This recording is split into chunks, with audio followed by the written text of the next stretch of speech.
Risky play. Hi, my name's Anne Rogers and I've been working in early years for over 40 years now, and here are some of my qualifications.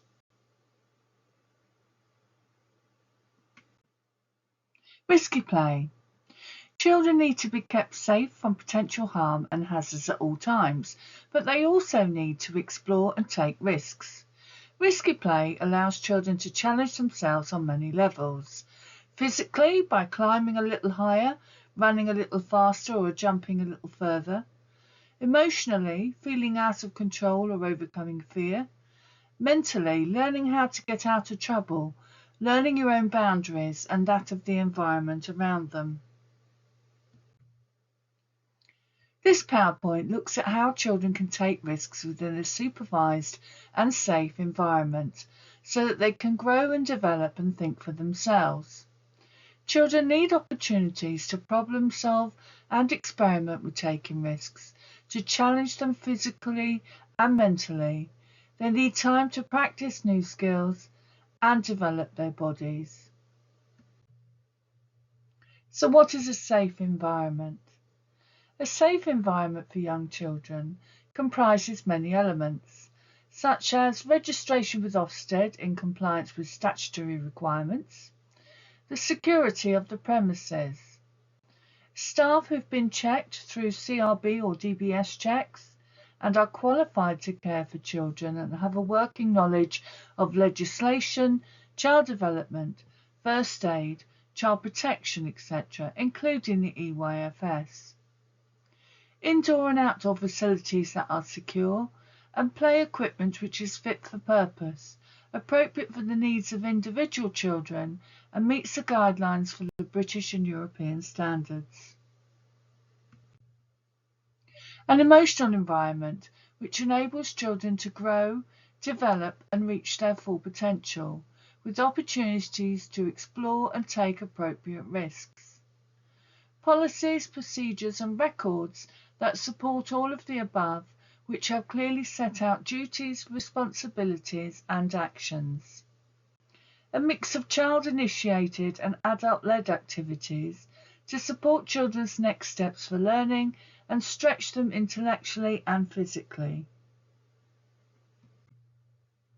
Children need and instinctively want to be able to take risks in order that they can test their abilities and strengths. Children need support to take these risks as part of their learning and development. When creating a safe environment for children, practitioners must consider their legal duty to identify and reduce or eliminate the risk, but should also take into account these risks which are acceptable too. The risk of falling off larger play equipment is quite high. However, the risk of harm is minimised by ensuring that there is adequate supervision, correct positioning of the equipment away from windows or walls, etc., and to have crash mats, no overcrowding, and some rules set by adults in accordance with individual children's level of understanding. The benefits will include children being able to expand their skills as they climb higher, reach further or balance for longer, but also experience the consequence of taking risks beyond their current ability. Risk assessments, policies and procedures. All settings are expected to have risk assessment in place for their provision, both for indoor play and outdoor play. Practitioners should identify the risk or hazard, decide who is at risk and how, for example, childcare, staff, children, parents, visitors. Evaluate the risks and decide on precautions. Can you get rid of the risk altogether, and if not, how can you control it? And monitor and review. Regularly check to see if the risk assessment is thorough enough and works in practice. These checks should be dated and signed by the manager. The main policies and procedures that contribute to a safe environment are health and safety, equality and inclusion, and safeguarding. Record keeping, staffing, partnership with parents and carers, and childcare practices.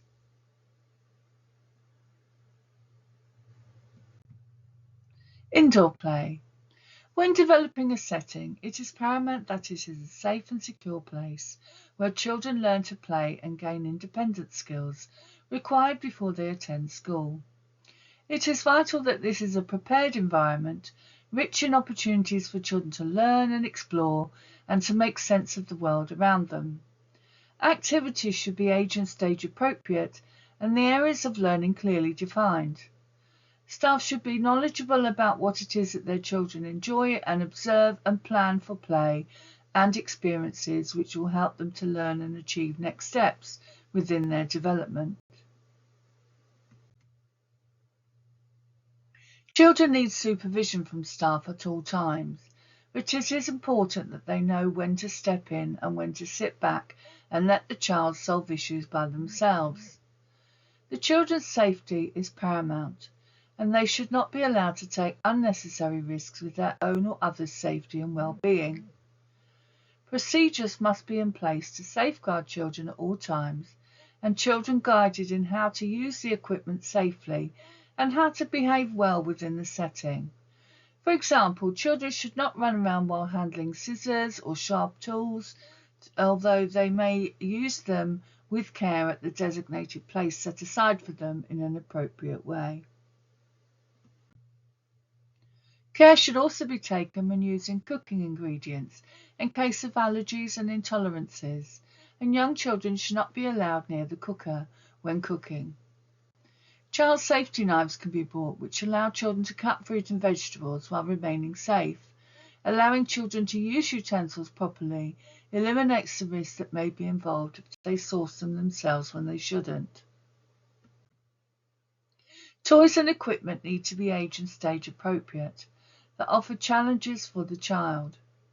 For example, younger children often like to play with toys that are meant for older children, but these may pose choking risks if they put them in their mouths. Check all toys are suitable for the needs of children using them and remove any unsafe or broken toys.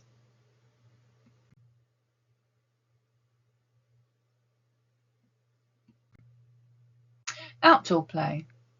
Outdoor play is fundamental for children's health and well-being. Practitioners need to plan effectively for children's next steps in their learning across all 7 areas of the EYFS curriculum. Each setting is unique and may have small outside areas or large outside areas, grassy areas or tarmac. Careful planning will help make the most of the type of space that you have. Allow children opportunities to take risks by having assault courses for them to negotiate, suitable equipment to enable independence in play and space to explore and discover.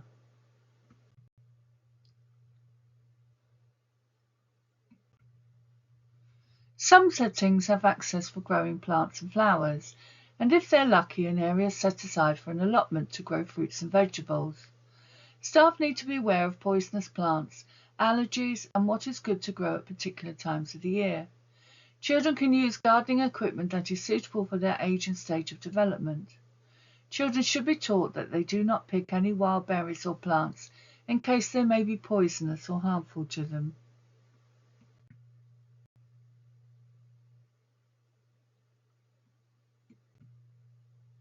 The role of the adult.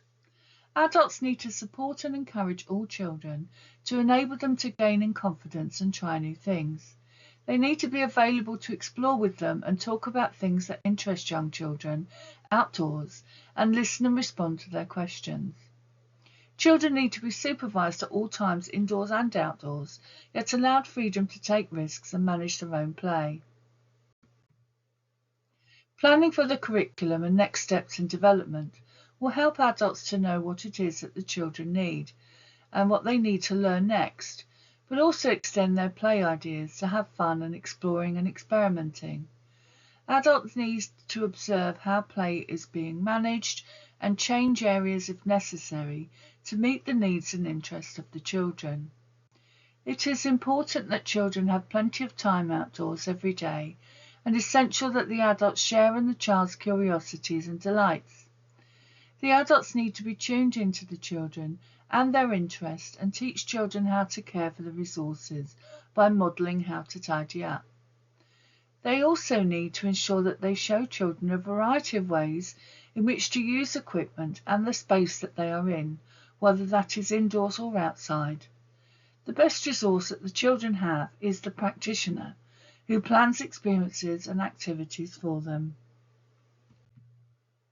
Adults also need to risk assess the areas used daily, ensure health and safety procedures and policies are being followed, make sure all children are safe and protected in all weathers, ensure equipment is safe and age and stage appropriate, join in when invited into children's play, and be enthusiastic about being outside.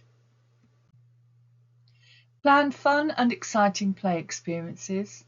Make sure all children are included and can take part. Develop activities to the needs of the children and their next steps, and reflect on what works and what does not work and why. By being actively involved in the children's outdoor experiences, adults have a chance to ensure the children in their care have happy, worthwhile and meaningful experiences, which will enhance their developing skills whilst having fun together. Supervision of children is key for ensuring safety, but balance this with allowing for opportunities to explore and discover independently with materials that you provide. Risk assessments. The legal requirement is for risk assessments to identify aspects of the environment that need to be checked on a regular basis, when and by whom those aspects will be checked, and how risks will be removed and minimised. The statutory framework also requires risk assessments be reviewed regularly. If providers are also registered on the Childcare Register, the requirement is for risk assessments to be reviewed annually.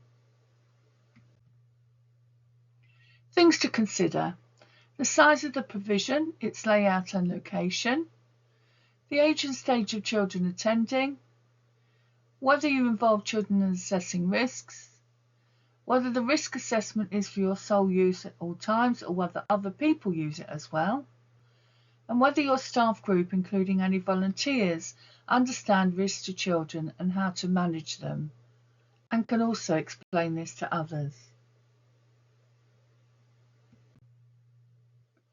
Risk assessments for outings. There is a legal requirement for you to carry out risk assessments for outings. The statutory framework makes it clear that this should include an assessment of the ratios of adults to children needed for outings, and it must include an assessment of the risks and hazards that might arise for the children. Each type of outing will carry its own particular risks, and you must assess the risks and hazards that may arise and the steps to be taken to remove, minimise and manage them. Think about the type of outing and how regularly you carry it out. A regular trip to the local park or shops needs a risk assessment before you make such an outing for the first time, but thereafter you need only consider the risks for the outing and the measures to counteract them, such as your arrangements for the first aid and how to contact the children's parents. A one-off outing, such as a trip to the beach for the day, will have different risks and will need its own risk assessment. You need to think about the adults accompanying the children and whether these are the same for each outing or change regularly. The type of activity or activities involved, for example, more adults may be needed to supervise a swimming activity than a walk around a nearby field. The ages of the children on the outing and how children of different ages may change any associated risks. And the time of day of the outing and whether this changes the risks, for example, traffic levels during the rush hour. The benefits of risky play. Risk allows children to push themselves to the limits of their capabilities and allows them space to progress. It also allows children to feel in control of their actions, learning and play. They learn boundaries in a safe, secure environment where they can be supported directly or indirectly by practitioners.